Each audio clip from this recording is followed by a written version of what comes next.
Oke, langsung aja kita bahas sesuatu yang keren banget. Hari ini kita bakal ngintip gimana sebuah kabupaten di Indonesia, namanya Bulukumba, pakai teknologi virtual reality buat membuka warisan budayanya yang super berharga ke seluruh dunia. Ini benar-benar cerita soal gimana teknologi bisa jadi jembatan. Coba deh bayangin, Anda punya harta karun budaya yang diakui dunia, tapi sebagian besar orang justru nggak bisa melihatnya langsung.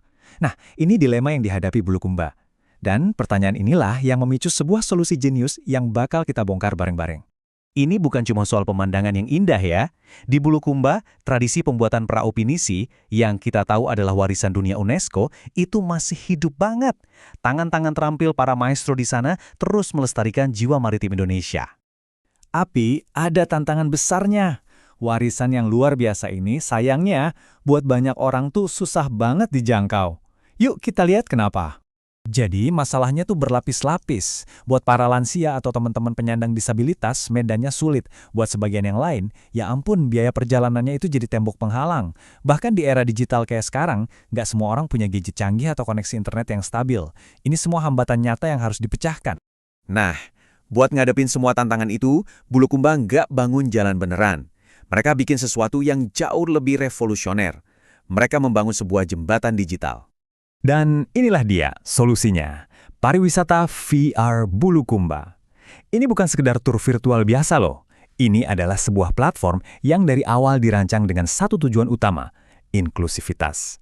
Pakai teknologi VR 360 derajat, tujuannya simpel tapi kuat, yaitu ngasih pengalaman yang mendalam dan setara buat siapapun dimanapun mereka berada. Nah, yang keren banget dari sini adalah cara mereka merancangnya.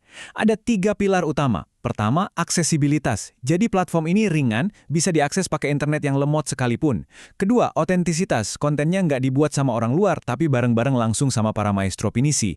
Dan yang paling penting, inklusivitas. Setiap elemennya itu dirancang untuk ngeruntuin semua hambatan yang tadi kita bahas. Kunci suksesnya proyek ini tuh bukan cuma di teknologinya, tapi siapa yang menjalankannya. Ini adalah gerakan dari, oleh, dan untuk komunitas itu sendiri. Prosesnya juga nggak asal-asalan loh, semua terencana rapi. Dimulai awal 2024 dengan pemetaan konten bareng warga lokal, lanjut ke pengembangan platform dan pusat akses VR di pertengahan tahun, dan puncaknya di bulan Juli, peluncuran resmi yang langsung digaspol lewat kerjasama dengan dunia pendidikan. Dan mereka nggak sendirian. Lihat deh, jaringan mitranya beragam banget. Mulai dari dinas pemerintah, para maestro perajin, sampai ke organisasi akar rumput kayak Bunda PAUD yang fokus ke anak-anak, dan PKK yang memberdayakan keluarga. Ini baru namanya gotong royong. Nah, ini yang bikin model kerjanya keren banget. Ini bukan sistem top-down atau dari atas ke bawah ya. Disparpora itu tugasnya jadi semacam dirijen, sementara komunitas jadi pencipta kontennya. Organisasi kayak Bunda PAUD dan PKK jadi ujung tombak di lapangan. Semua punya peran yang jelas dan saling dukung. Oke, ini dia poin yang paling penting, yang benar-benar jadi pembeda. Mereka tuh nggak cuma bikin website terus berharap orang datang. Nggak. Mereka membangun pusat akses VR secara fisik di tengah-tengah komunitas. Tempat di mana mereka yang nggak punya gadget atau internet bisa datang dan merasakan langsung. Inilah yang benar-benar ngejembatanin kesenjangan digital. Oke, idenya keren. Tapi hasilnya gimana? Nah, sekarang kita lihat dampak nyata yang udah berhasil dicapai sama inisiatif ini. Wow, lihat angka ini. Cuma dalam 6 bulan pertama, udah ada lebih dari 8.500 kunjungan virtual. Angka segini nunjukin antusiasme yang luar biasa dan jangkauan platform ini emang luas banget. Dan ini data yang paling bikin saya merinding sih. 35% penggunanya itu adalah kelompok yang selama ini paling susah akses, para lansia dan penyandang disabilitas.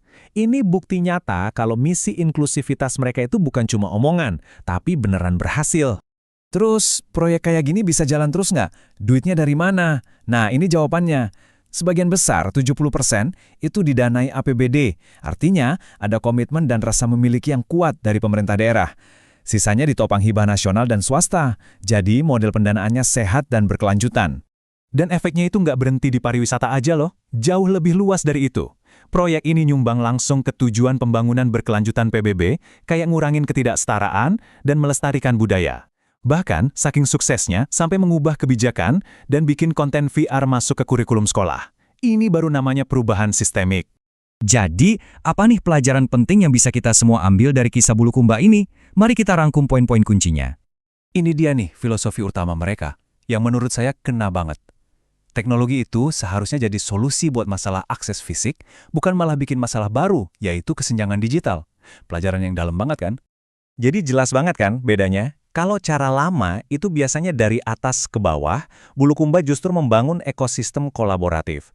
Kalau yang lain, fokus ke canggih-canggihan teknologi, Bulukumba fokus ke manusianya. Dan yang paling penting, mereka nggak cuma ngasih alat digital, tapi menciptakan akses hibrida lewat pusat-pusat fisik. Kisah dari Bulukumba ini benar-benar lebih dari sekedar inspirasi. Ini tuh kayak cetak biru.